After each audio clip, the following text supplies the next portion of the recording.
those references anymore.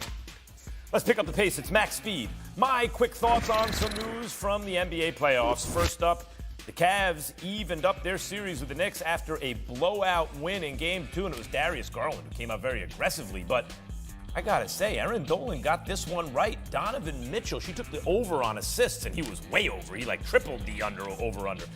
Donovan Mitchell was throwing some laser beams, looking for his teammates, and it worked.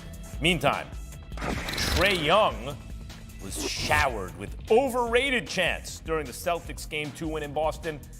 So can we agree that this series is over, Monica, Tim, or no? Yes, I agree. This series is over. Okay, this one we can agree is over. The series is over. Bad matchup for Trae Young this series, but I got to tell you, I actually think he's become a little underrated. People are acting like he's not a very good player. It's a bad styles matchup for him. Been a rough 12 months for Trae Young. Been a rough 12 months for Trae. Rough 12 months. Giannis is listed as questionable for tonight's Game 2 against Miami after that back injury in Game 1. That's an upgrade from doubtful. I mean, look, as long as they get Giannis back, say, by Game 3, the Bucks should win this series, but they need Giannis to win this series. My guess is Giannis plays tonight. That's just a guess, but guy gets updated from doubtful to questionable day of the game. Feels like it's likely he's going to play. And Drew Holiday is the kind of guy who can get you a win, maybe get you one. Yes, he can.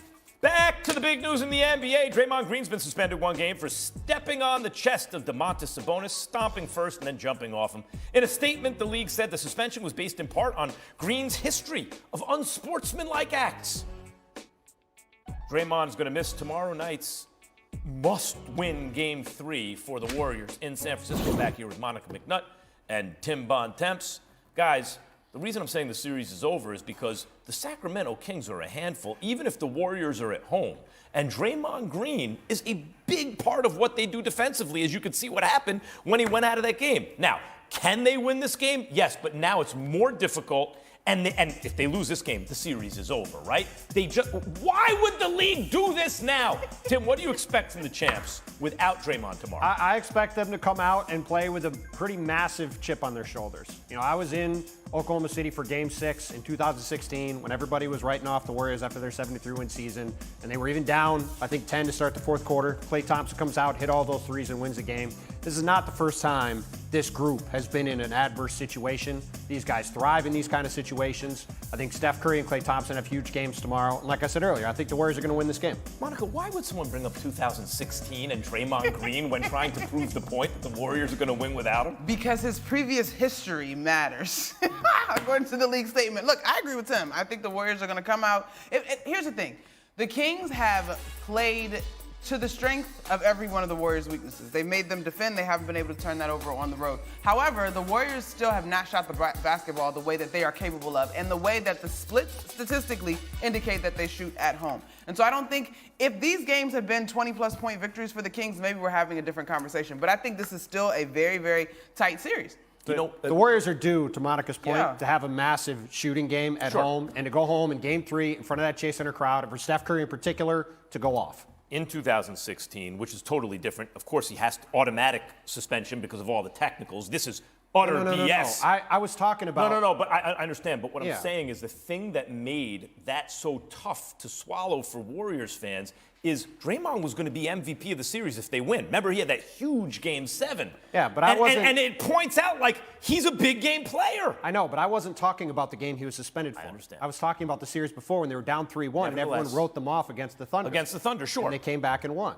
Nevertheless, you pointed out the 2016 postseason. Yes. Yes. My point is these guys ruined their season. These guys have, this is not that serious. This is a totally different situation on a lot of fronts. Guys, this is the last dance. This is it. He's not going to be on the team next year, most likely. This is it, the dynasty. He reinvented basketball with Steph, and now he's gone, and this is how it's going out. Max has ended the season. He's ended the Warriors. He's ending it's all over. Just shut the playoffs retiring. down today. Yes. Let's just all start our summer break vacation. What are you, nothing to see here? Please disperse. Yes, there's something to see here. One of your overs I think was going to be over regardless. I think it's over whether or not they go on and win a championship this year or not, and that is this iteration of this Warrior squad. So I can't point to this suspension as a huge influence in that conversation. No, of course not. But the fact is, you believe that's going to happen. Yeah, I think it's done regardless. And this is the title defense, and they're down 0-2, and they're much better at home, and they need Draymond Green, and he gets suspended without warning. He's already ejected, and they say because of past behavior, as though he's on probation? Listen, I would not have suspended him if it was my decision, but I agree with what Bontemps opened the show with. To act like there is not a clear history of these types of antics, that's a farce. Come on now.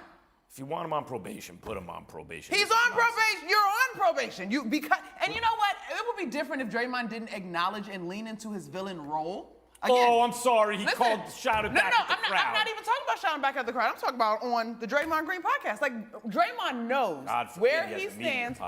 I'm just saying, the idea that now all of a sudden you want to say you need to be on probation and he needs to know that, as if Draymond doesn't know who he is, the good, bad, and the ugly. Come on now. We opened the season talking about Draymond Green punching his teammate in the face in practice. No doubt. He knows who he is. I wouldn't have suspended him I personally. agree with everything you said except for the conclusion. He should not have been suspended. KD and the Suns. Yeah, we all agree on that. Why are you making it sound like we don't? KD and the Suns got right back into their series with the Clippers after a Game 2 win last night. All 5 starters for Phoenix scored at least 14 points. Devin Booker leading the charge with 38. KD gave him 25. Game 3 will be tomorrow night. Series shifts. It shifts to LA. Guys, I got to say, if Paul George Is this were healthy, series over too? No. If Paul George were healthy. Making sure. 1-1. Making sure. If Paul George were healthy, it would be over, huh? the Clippers would win the The championship. Clippers this would year. be winning the series, and it would be over for that reason. Yes. Okay, good. If Paul good. George were Got that healthy, sorted the out. Clippers, I think, would go all the way.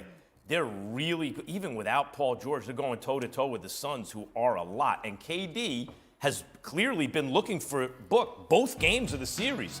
And Devin Booker was huge in this one, totally shifted the momentum of the game heading into the second half. He hits the 3 to tie it up. He doesn't stop in the second half. And Kawhi was having one of those nights where you're like, I guess they're just going to win. No. KD came up huge, but it was still looking for Book. Monica, where do you stand on this series? You know, you've made a lot of proclamations today that I don't necessarily agree with. However, watching this series, I have also thought, if Paul George was here, what would be happening? I have honestly had that thought. And I just got to shout out Devin Booker's defense in this series. It goes without acknowledgement in Game 1 because they lost. But statistically, as the closest defender, he's holding opponents to 32% from the field, which is second only to what Jaylen Brown has been able to do defensively in the playoffs so far. So give him some credit on the defensive end of the ball. Here's the thing. The 3 of these guys, Chris Paul, Booker, and Kevin Durant, were not brought together to watch minutes. They were not brought together to feed into the bench. Like, they were brought together for these moments. And so if it takes a lot out of them, so be it. This is what the assignment is. Let's roll. I think the series has gone exactly how I thought the playoffs are going to go for the Suns. You look at Game 2 last night. Devin Booker, Kevin Durant both played 45 minutes. Chris Paul plays 38 minutes. They end up winning the game. I do not think those 3 guys can play those level of minutes for the next 2 months, hold up all the way through and win. I just don't think, from the beginning, I haven't thought the Suns have enough depth. You mentioned if Paul George was here, the Clippers are essentially the Suns with more depth, right? They've got 2 elite wing players and better depth. The Suns are a very, very top-heavy team. That top-heavy talent can get them to the end of the line, but you look at this series, they're playing a team without their second-best player in Paul George, and it's a slugfest. And as these playoffs go on, it's going to take a ton of effort out of these guys every other night to do that for 2 months straight. And Terrence Mann is an